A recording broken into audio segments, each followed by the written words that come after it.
उसको प्यार कर, सांसों को आबाद कर ले मेरे मना। शिव बाबा को याद कर, जी भर उसको प्यार कर, सांसों को आबाद कर ले मेरे मना।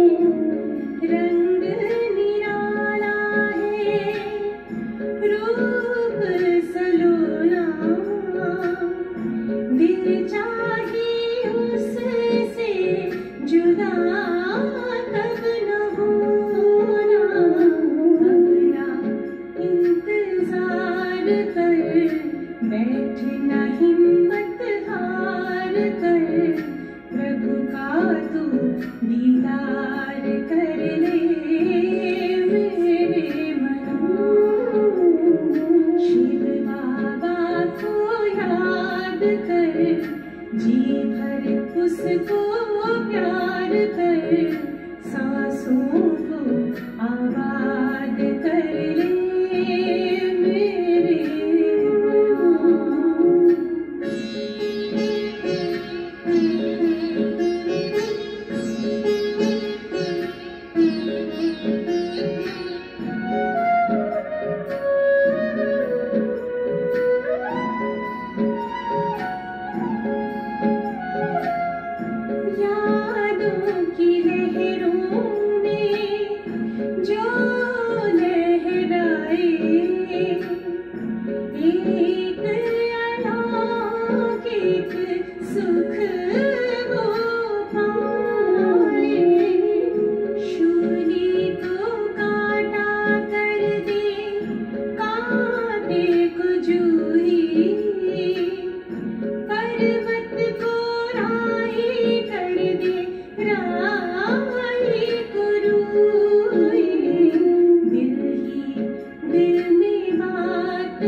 खुद को तू आजाद कर ले मेरे मना। शिव बाबा को याद कर, जी भर उसको प्यार कर, सांसों को आबाद कर ले मेरे मना। सांसों को आबाद कर ले मेरे मना। सांसों को आबाद कर ले मेरे मना।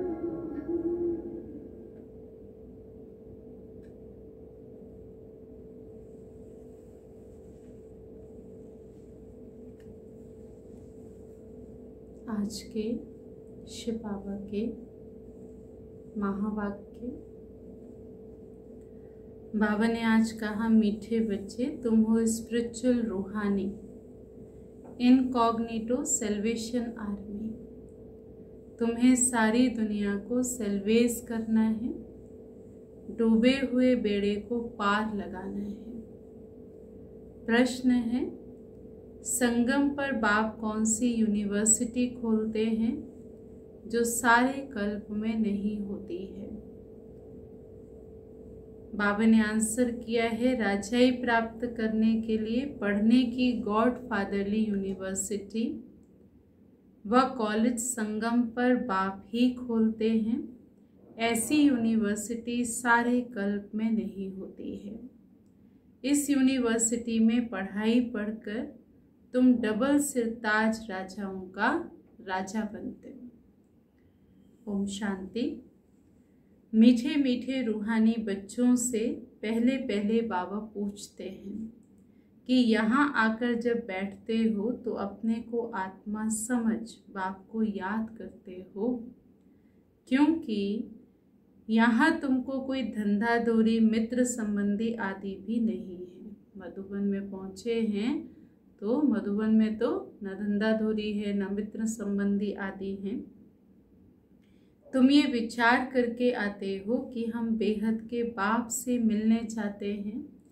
कौन कहते हैं? आत्मा शरीर द्वारा बोलते हैं। पारलौकिक बाप ने ये शरीर उधार पर लिया है, इनसे समझाते हैं। ये एक ही बार होता है जो बेहद का बाप आकर के सिखलाते हैं।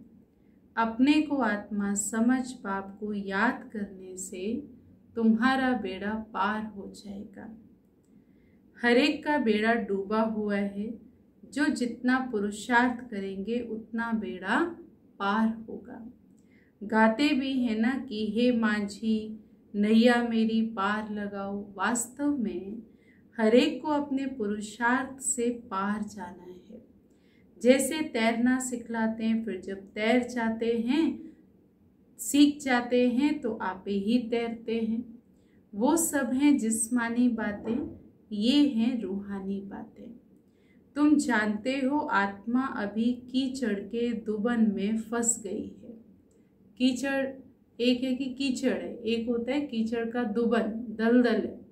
उसमें व्यक्ति जितना जाता है, अगर उसमें चला जाए तो जितना वो प्रयास करता है अपने को बाहर निकालने का, उतना ही वो और फंसता चला जाता है।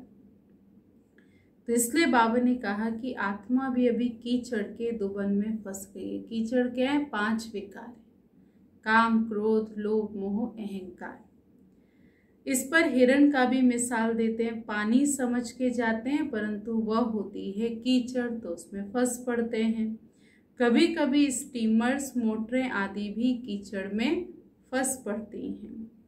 फिर उसको सेल्वेज करते हैं। वो सब हैं सेल्वेशन आर्मी। तुम हो रूहानी। तुम जानते हो सब माया के दुबन में बहुत फंसे हुए हैं। इसको माया का दुबन कहा जाता है।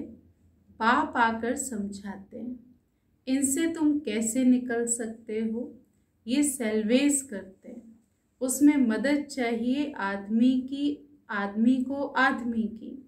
यहाँ फिर आत्मा जाकर के दुबन में फंसी है, तो बाप रास्ता बताते हैं कि इनसे तुम कैसे निकल सकते हो। फिर दूसरों को भी रास्ता बता सकते हो। अपने को और दूसरों को रास्ता बताना है कि तुम्हारी नैया इस वैसे सागर से क्षीर सागर में कैसे जाए। सतयुग को कहते हैं क्षीर सागर, अर्थात सुख का सागर। ये तो दुख का सागर है। रावण दुख के सागर में डुबोते हैं और बाप आकर सुख के सागर में ले जाते हैं। तुमको रूहानी सेल्वेशन आर्मी कहा जाता है। तुम श्रीमत पर सबको रास्ता बताते हो। हर एक को समझाते हो कि 2 बाप हैं, एक है हद का बाप और एक है दूसरा है बेहद का बाप। लौकिक बाप होते हुए भी सब पारलौकिक बाप को याद करते, परंतु उनको जानते तो बिल्कुल भी नहीं है। तो बाबा कोई ग्लानि नहीं करते हैं, परंतु ड्रामा का राज समझाते। ये भी समझाने के लिए कहते हैं कि इस समय सभी मनुष्य मात्र 5 विकारों रूपी दलदल में फंसे हुए हैं। आसुरी संप्रदाय हैं। देवी संप्रदाय को आसुरी संप्रदाय जाकर के नमन करते हैं, क्योंकि वह संपूर्ण निर्विकारी है। सन्यासियों को नमन करते हैं क्योंकि वो भी घर बार छोड़कर जाते हैं, पवित्र रहते हैं। अब इन सन्यासियों और देवताओं में तो रात दिन का फर्क है। देवताओं का जन्म भी योग बल से होता है। इन बातों को कोई भी नहीं जानते हैं। सब कहते हैं ईश्वर की गतमत न्यारी है, ईश्वर का अंत नहीं पा सकते।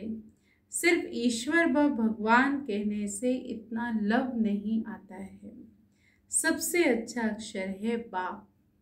ईश्वर और भगवान कहने से बहुत ऊंची चीज़ लगती है, लेकिन जब बाप कहते हैं, शिव बाबा कहते हैं, तो संबंध की महसूसता आती है, वर्षे का की खुशबू आती है। तो मनुष्य बेहद के बाप को नहीं जानते, तो जैसे कि ऑर्फन है। मैगजीन में भी निकाला है मनुष्य क्या कहते हैं और भगवान क्या कहते हैं। बाप कोई गाली नहीं देते, बच्चों को समझाते हैं, क्योंकि बाप तो सबको जानते हैं। समझाने के लिए कहते हैं कि इनमें आसुरी गुण हैं, आपस में लड़ते रहते हैं, यहाँ तो लड़ने की दरकार ही नहीं है। वह है कौरव अर्थात आसुरी संप्रदाय, ये है दैवी संप्रदाय। तो बाबा समझाते हैं कि मनुष्य को मुक्ति व जीवन मुक्ति के लिए राजयोग सिखलाएं, ये तो हो नहीं सकता। इस समय बाप ही तुम आत्माओं को सिखला रहे हैं देह अभिमान। देही अभिमानी में फर्क देखो कितना है। देह अभिमान से तुम गिरते आए हो, बाप एक ही बार आकर तुमको देही अभिमानी बनाते हैं। ऐसे नहीं कि तुम सतयुग में देह से संबंध नहीं रखेंगे, वहाँ ये ज्ञान नहीं रहता कि मैं आत्मा परम पिता परमात्मा की संतान हूँ। ये ज्ञान अभी ही तुमको मिलता है, जो प्रायः लोप हो जाता। तुम ही श्रीमत पर चल करके प्रालब्ध पाते हो। बाप आते ही हैं राजयोग सिखलाने, ऐसी पढ़ाई और कोई होती ही नहीं है। डबल सिर ताज राजाएं सतयुग में होते हैं, फिर सिंगल ताज वालों की राजाई भी है। अभी वो राजाई तो रही ही नहीं है। डबल सिर ताज एक है रतन जड़ित ताज और दूसरा है पवित्रता का प्रकाश का ताज। तो ये दोनों ताज देवताओं के सिर पर होते हैं, इसलिए उनको कहते हैं डबल सिर ताज। फिर बाबा ने कहा सिंगल ताज वालों की राजाई। जब द्वापर युग आता है तो उस समय प्रकाश का, प्योरिटी का ताज खत्म हो जाता है, केवल सिंगल रतन जड़ित ताज रह जाता है। बाबा ने कहा अभी तो वो भी राजा ही नहीं रहे, अभी तो प्रजा पर राज्य हो गया। अभी तो सब क्या हो गए, कौन सा ताज आ गया, सब मोह ताज हो गए हैं। तो तुम बच्चे अभी राजाई के लिए पढ़ते हो, इसको गॉड फादरली यूनिवर्सिटी कहा जाता है। तुम्हारा नाम भी लिखा हुआ है। वो लोग भल नाम रखते हैं, गीता पाठशाला भी पढ़ाते कौन है?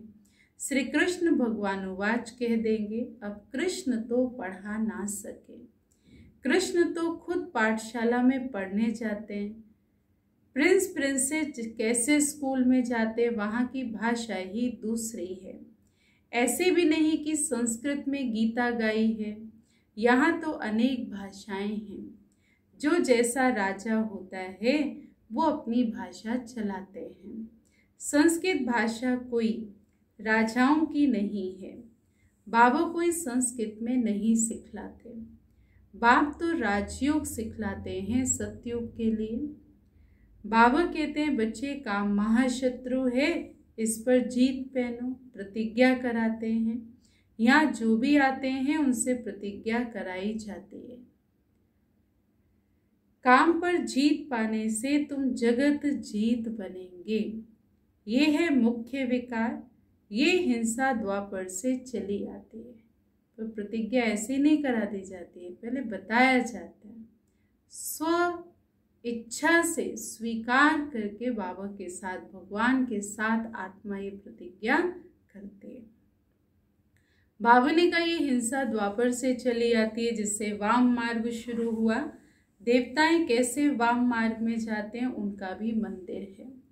वहाँ पर बहुत छी चित्र बनाए हैं। बाकी वाम मार्ग में कब गए उसकी तिथि तारीख तो है नहीं, पर सिद्ध होता है कि काम चिता पर बैठने से काले बनते हैं, परंतु नाम रूप तो बदल जाता है ना। काम चिता पर चढ़ने से आयरन एसिड बन जाते हैं।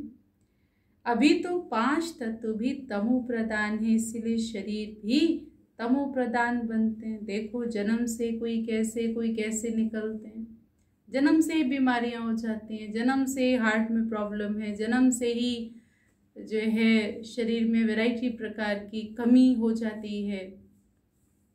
तो बाबा ने कहा ये सब क्यों है? क्योंकि बाबा ने कहा आत्मा तमो प्रधान है।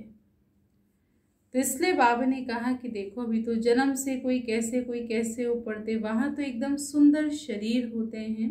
अभी तमो प्रधान होने के कारण शरीर भी ऐसे हैं, पर मनुष्य ईश्वर प्रभु आदि भिन्न भिन्न नामों से याद करते हैं, परंतु उन विचारों को ये पता नहीं है कि आत्मा अपने बाप को याद करती है, कहती है हे बाबा आकर हमको शांति दो।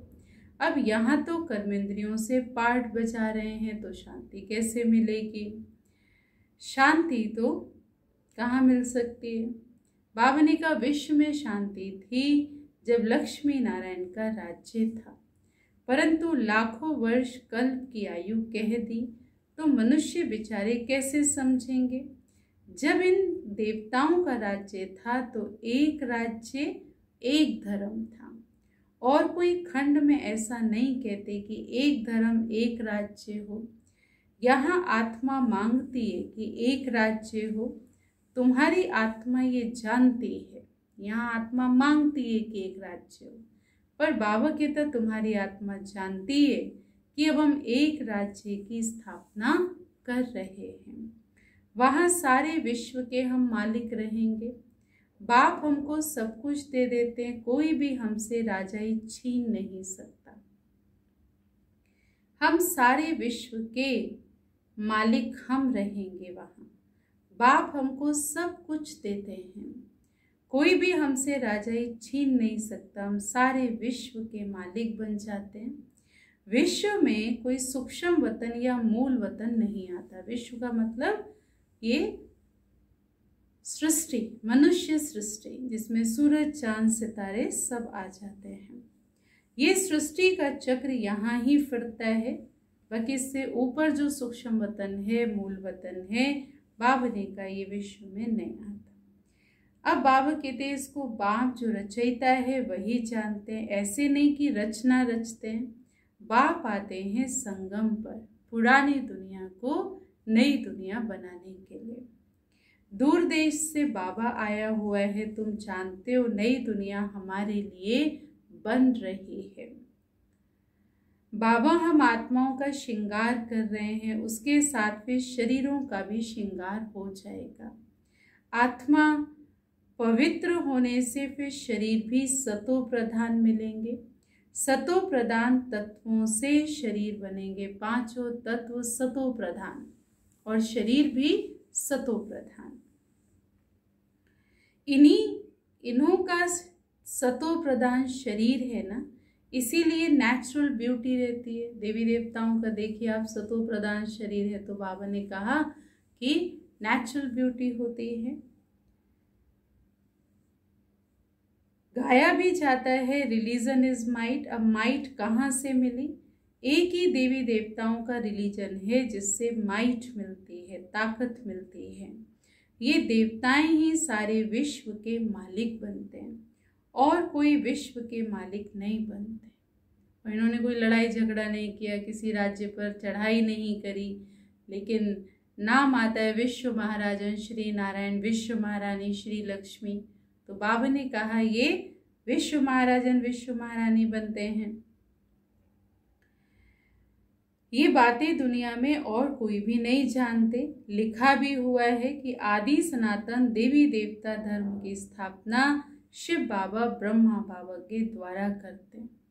बाप कहते हैं मैं ब्राह्मण कुल की स्थापना करता हूँ, फिर उन्हों को सूर्यवंशी डिनोस्टी में ले आता हूँ। जो अच्छी रीति पढ़ते हैं वो पास होकर सूर्यवंशी में आ जाते हैं। ये सारी ज्ञान की बातें उन्होंने फिर स्थूल बाण हथियार आदि दिखाए हैं। बाण चलाना भी सीखते हैं, छोटे बच्चों को भी बंदूक चलाना सिखाते हैं। बाबा ने कहा तुम्हारा फिर है योग का बाण। सतयुग में कोई बंदूक आदि बाण आदि ये सब होगा नहीं जो वहाँ चलाना पड़े। बाबा ने कहा यहाँ तो योग के बाण हैं। बाबा कहते माम एकम याद करोगे तो तुम्हारे विकर्म विनाश होंगे। हिंसा की कोई बात नहीं है, तुम्हारी पढ़ाई भी गुप्त है, तुम स्पिरिचुअल रूहानी सेल्वेशन आर्मी हो। ये कोई को मालूम नहीं है कि रूहानी आर्मी कैसे होती है। तुम हो इनकॉग्निटो स्पिरिचुअल रूहानी सेल्वेशन आर्मी। सारी दुनिया को तुम सेल्वेस करते हो। सबका बेड़ा डूबा हुआ है, बाकी सोने की लंका कोई है नहीं। ऐसे नहीं कि सोने की द्वारिका नीचे चली गई, वो फिर निकल आएगी। नहीं, द्वारिका में इनका राज्य था, परंतु सतयुग में था। सतयुगी राजाओं की ड्रेस ही अलग होती है, त्रेता वालों की अलग होगी, द्वापर की अलग होगी और कलयुग की अलग। भिन्न भिन्न ड्रेस, भिन्न भिन्न रस्म रिवाज होती है। हर एक राजा की रस्म रिवाज अपनी अपनी है। सतयुग का तो नाम लेते ही दिल खुश हो जाती है। कहते हैं स्वर्ग, पैराडाइज, है ना, कितना हुज्जत से नाम लेते हैं। कोई व्यक्ति शरीर छोड़ता है तो उसको सम्मान देने अर्थ भी कहते हैं कि फलाना स्वर्ग पधारा। तो बाबा ने कहा परंतु मनुष्य जानते कुछ भी नहीं है। मुख्य ये दिलवाड़ा मंदिर है, हुबहू तुम्हारा यादगार है। मॉडल्स तो हमेशा छोटा बनाते हैं ना, ये बिल्कुल एक्यूरेट मॉडल है। शिव बाबा भी है, आदि देव भी हैं, फिर ऊपर में बैकुंठ दिखाया है छत में। शिव बाबा होगा तो रथ भी जरूर होगा और आदि देव भी बैठा है, ये किसी को भी पता नहीं है ना। और वहाँ पर आदि देव की मूर्ति जो है वो पंच धातु की भी है, साथ में वाइट मार्बल की भी है, सिल्वर की भी है ना। और वो जो पंच धातु जो दिखाई है वो गोल्डन मूर्ति है सब वहाँ पर। तो आदि देव का जैसे सतयुग का भी रूप है ना, गोल्डन एज भी दिखाया, सिल्वर भी दिखाया, फिर आयरन काली मूर्ति भी है वहाँ पर, और वाइट मार्बल जैसे संगम युग का प्रतीक भी हो गया। तो बाबा ने कहा देखो ये शिव बाबा का रथ है, महावीर ही राजाई प्राप्त करते हैं। आत्मा में ताकत कैसे आती है ये भी तुम अभी समझते हो। घड़ी घड़ी अपने को आत्मा समझो। हम आत्मा सतो प्रधान थी तो पवित्र थी, शांति धाम सुख धाम में जरूर पवित्र ही रहेंगे। अब बुद्धि में आता है कितनी सहज बात है, भारत सतयुग में पवित्र था, वहाँ अपवित्र आत्मा तो रह न सके, तो इतनी सब पतित आत्माएं ऊपर कैसे जाएंगी। तो जरूर गंदी तो नहीं जाएंगी, साफ होकर के जाएंगी, तो जरूर पवित्र बन करके ही जाएंगी। आग लगती है फिर सभी आत्माएं चली जाएंगी, बाकी शरीर रह जाते हैं। ये सब निशानियां भी हैं। होलिका का अर्थ कोई भी समझते थोड़ी हैं, दिखाते होलिका जल गई, प्रहलाद बच गया। बाबा ने कही होलिका क्या है, ये सारी सृष्टि है, और प्रहलाद क्या है, इसमें वो आत्मा है। तो बाबा ने कहा सारी दुनिया इसमें स्वाहा होनी है, ये ज्ञान यज्ञ है। ज्ञान अक्षर निकाल, बाकी रुद्र यज्ञ कह देते हैं। वास्तव में ये है रुद्र ज्ञान यज्ञ। वो लोग तो स्थूल यज्ञ रचते हैं ना, तो उसको केवल रुद्र यज्ञ कह दिया। बाबा इसको करेक्ट करते हैं। बाबा ने कहा बच्चे ये ज्ञान रुद्र ज्ञान यज्ञ है। तो ये ब्राह्मणों द्वारा ही रचा जाता है। सच्चे सच्चे ब्राह्मण तो तुम हो। प्रजापिता ब्रह्मा की तो सब औलाद है ना, ब्रह्मा द्वारा ही मनुष्य सृष्टि रची जाती है। ब्रह्मा को ही ग्रेट ग्रेट ग्रैंड फादर कहा जाता है। इनका सिजरा होता है ना, जैसे अलग अलग बिरादरी का सिजरा रखते हैं। तुम्हारी बुद्धि में है कि मूल वतन में है आत्माओं का सिजरा, और वो भी बड़े कायदे मुजीब। शिव बाबा सबसे ऊपर है, शिव बाबा, फिर है ब्रह्मा विष्णु शंकर, और उसके नीचे हैं लक्ष्मी नारायण। फिर लक्ष्मी नारायण के साथ उनकी पूरी डिनोस्टी है ना, वो सारी आत्माएं। उसके बाद फिर नीचे धर्म पिताएं, और उन धर्म पिताओं के पीछे पीछे उनके फॉलोअर्स। तो ये सब कायदे मुजीब आत्माओं का सिजरा मूल वतन में है। तो बाबा ने कहा ये ब्रह्मा विष्णु शंकर फिर लक्ष्मी आदि ये सब हैं मनुष्यों के सिजरे। अच्छा, मीठे मीठे सिकिलदे बच्चों प्रति माता पिता बाप दादा का याद प्यार और गुड मॉर्निंग। रूहानी बाप की रूहानी बच्चों को नमस्ते। हम रूहानी बच्चों की रूहानी बाप दादा को नमस्ते नमस्ते नमस्ते। धारणा के लिए मुख्य सार है, फर्स्ट पॉइंट है, रूहानी सेल्वेशन आर्मी बन स्वयं को और सर्व को सही रास्ता बताना है। सारी दुनिया को विषय सागर से सेल्वेस करने के लिए बाप का पूरा पूरा मददगार बनना है। सेकेंड पॉइंट है, ज्ञान योग से पवित्र बन आत्मा का श्रृंगार करना है, शरीरों का नहीं। आत्मा के पवित्र बनने से शरीर का श्रृंगार स्वतः ही हो जाएगा। आज का वरदान है, मन बुद्धि को मनमत से फ्री कर सूक्ष्म वतन का अनुभव करने वाले डबल लाइट भव। मन बुद्धि को मनमत से फ्री कर सूक्ष्म वतन का अनुभव करने वाले डबल लाइट भव। सिर्फ संकल्प शक्ति अर्थात मन और बुद्धि को सदा मन मत से खाली रखो। मतें कई प्रकार की, बाबा ने मुरली में कहा ना कि मनुष्य क्या कहता है और भगवान क्या कहता है, एक मैगजीन में डाला है ना। तो मनुष्य मत और ईश्वरीय मत, एक होती है मन मत, एक है पर मत और एक है ईश्वरीय मत।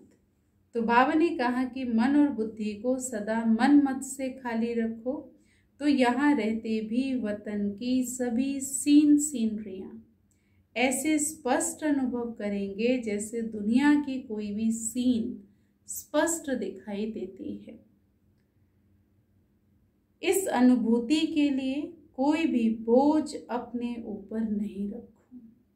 लगता है ये बोझ है, बाबा कहता है ये सब बोझ बाप को दे करके डबल लाइट बन जाओ। मैं आत्मा भी लाइट और वैसे भी लाइट अर्थात हल्का। तो मन बुद्धि से सदा शुद्ध संकल्पों का भोजन करो। कभी भी व्यर्थ संकल्प व विकल्प का अशुद्ध भोजन ना करो, तो बोझ से हल्के होकर ऊंची स्थिति का अनुभव कर सकेंगे। और जो हल्का होता है वही उड़ सकता है, फ्लाई कर सकता है। तो बाबा ने कहा व्यर्थ का और अशुद्ध भोजन अपने मन को नहीं करो। स्लोगन है, व्यर्थ को फुल स्टॉप दो और शुभ भावना का स्टॉक फुल करो। दो शब्द याद रखो, एक स्टॉक एक स्टॉप। तो स्टॉप क्या करना है, व्यर्थ संकल्पों की फुल स्टॉप लगानी है। तो बाबा ने कहा और दूसरा शुभ भावना का स्टॉक फुल रखना है। अच्छा, ओम शांति। ये हैं आज के प्यारे बाबा के महावाक्य हम सब बच्चों के प्रति। अभी हम बाबा की याद में